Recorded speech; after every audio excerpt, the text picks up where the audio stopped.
কানাডার নতুন বিল সি-12 আইনের অধীনে ব্যাপক হারে অ্যাসাইলাম আবেদন বাতিলের প্রক্রিয়া কানাডা সরকার শুরু করেছে। এরই মধ্যে প্রায় ৩০,০০০ অ্যাসাইলাম আবেদনকারীকে চিঠি পাঠানো হয়েছে, যেটা মূলত পিএফএল লেটার। সেখানে তাদেরকে জানানো হয়েছে তাদের অ্যাসাইলাম আবেদনটি সম্ভবত ইনএলিজিবল হবে এবং হিয়ারিং পর্যন্ত যাবে না। যার মধ্যে প্রচুর বাংলাদেশি ভাই-বোনেরাও আছেন, যারা নিয়মিত আমাদের সাথে অনেকেই যোগাযোগ রাখেন। দর্শক, পুরো বিষয়টা আজকে আমি আপনাদের সাথে আলোচনা করব। তার আগে বলে নেই, আমি নাজমুল হাসান, একজন regulated Canadian immigration consultant RCIC, এবং কানাডার অ্যাসাইলাম সংক্রান্ত ফাইলগুলো যেখান থেকে পরিচালিত হয় ইমিগ্রেশন অ্যান্ড রিফিউজি বোর্ড, তার অনুমোদিত একজন অথরাইজড রিপ্রেজেন্টেটিভ। চলুন শুরু করা যাক।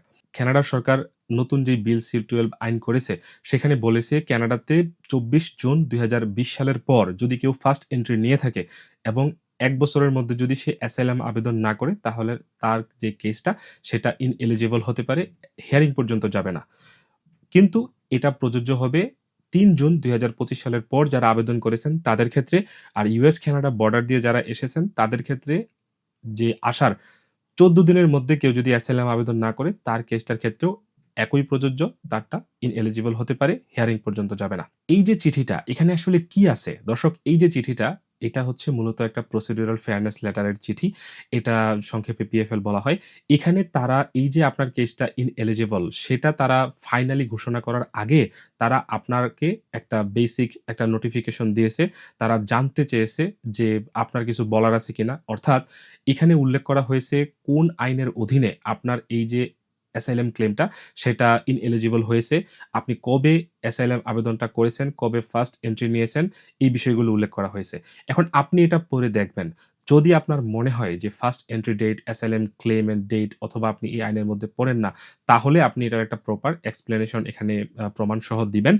পাশাপাশি যারা এই আইনের অধীনে পড়ে গেছেন, তারপরেও আপনারা একটা প্রপার হচ্ছে এক্সপ্লেনেশন এখানে দিতে পারেন। আপনার এই যে রেসপন্স, এই রেসপন্সের পরেই তারা একটা ফাইনাল ডিসিশন নিবে, এবং ফাইনাল ডিসিশনে আপনাকে অফিসিয়ালি জানিয়ে দেওয়া হবে আপনার যেই কেসটা আছে সেটা ইনএলিজিবল হয়েছে।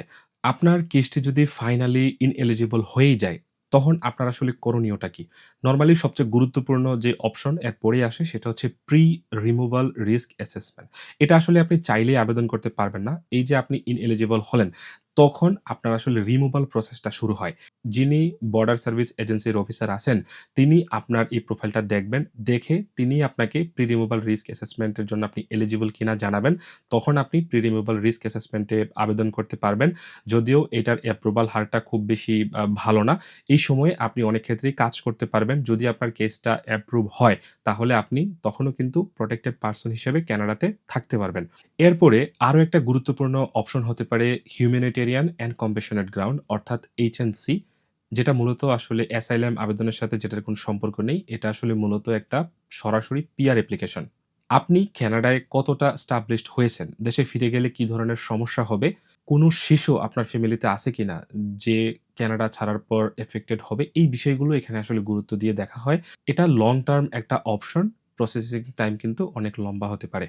সবার শেষে আরো কিছু পার্ট আছে, যেমন ডিফারেল অফ রিমুভাল। আপনি সময় নেয়ার জন্য কিছু সুযোগ চাচ্ছেন। যখন সিবিএসএ অর্থাৎ কানাডা বর্ডার সার্ভিস এজেন্সি আপনার রিমুভালটা শুরু করে, তখন আপনি ডিফারেল রিকোয়েস্টটা করতে পারেন। মানে সাময়িকভাবে রিমুভাল থামানোর জন্য আবেদন। বিশেষ করে যদি আপনার এই যে pre removal risk assessment, HNC application বা কোর্ট কেস পেন্ডিং থাকে, তাহলে আপনি কিন্তু রিমুভাল ডিলে করার জন্য আবেদন করতে পারেন। সিবিএসই অফিসার যদি মনে করে তখন রিমুভাল করলে ক্ষতি হবে, তারা ডিফার করতে পারে। আর যদি না মনে করে, তখন ফেডারেল কোর্টে ইমার্জেন্সি স্টে এর জন্য আবেদন করা যায়। এটা পার্মানেন্ট সলিউশন না, কিন্তু সময় নেওয়ার জন্য খুব গুরুত্বপূর্ণ একটা লিগ্যাল অপশন। দর্শক, আপনারা যারা এই যে চিঠিটা পেয়েছেন এবং অ্যাসাইলাম আবেদনের অযোগ্য বলে বিবেচিত হচ্ছেন, তাদের এই সময়টা সত্যিই অনেক চ্যালেঞ্জিং। কিন্তু আপনারা ভেঙে না পড়ে, হতাশ না হয়ে পরবর্তী যেই আইনি পদক্ষেপগুলো আছে সেগুলো নিয়ে আপনারা ভালোভাবে চিন্তা করেন। আপনাদের সময়টা কিন্তু সম্পূর্ণভাবে শেষ হয়ে যায় নাই। এখন আপনাদের সঠিক সময়ে সঠিক পদক্ষেপটা নিতে হবে। পিএফএল এর যেই রেসপন্স আছে সেটা প্রপারলি করা, পিআরআর এর যেই সঠিক প্রিপারেশন বা লিগ্যাল যেই চ্যালেঞ্জ আছে, যেটাই হোক আপনার কেস অনুযায়ী স্ট্র্যাটেজি ঠিক করাটা এখন সবচেয়ে গুরুত্বপূর্ণ বিষয়। আমি ইমিগ্রেশন অ্যান্ড রিফিউজি বোর্ডের একজন অথরাইজড রিপ্রেজেন্টেটিভ হিসেবে এ ধরনের কেসগুলো নিয়ে কাজ করি। আপনারা যারা এই সিচুয়েশনে আছেন বা এটা নিয়ে বিস্তারিত জানতে চান, পরামর্শ চান, আপনারা আমার সাথে যোগাযোগ করতে পারেন। আমি আপনাকে এ বিষয়ে সঠিক পরামর্শ এবং গাইডলাইন দিয়ে সহযোগিতা করতে পারব। তবে অবশ্যই এর জন্য আপনাদেরকে একটা অ্যাপয়েন্টমেন্ট নিতে হবে, যেহেতু এই আলোচনাটা একটা সময় সাপেক্ষ ব্যাপার। দর্শক, আজ এ পর্যন্তই। ভালো থাকবেন। কানাডার ইমিগ্রেশন সংক্রান্ত যেকোনো পরামর্শ এবং ভিসা সার্ভিসের জন্য আপনারা আমার সাথে যোগাযোগ করতে পারেন। আসসালামু আলাইকুম।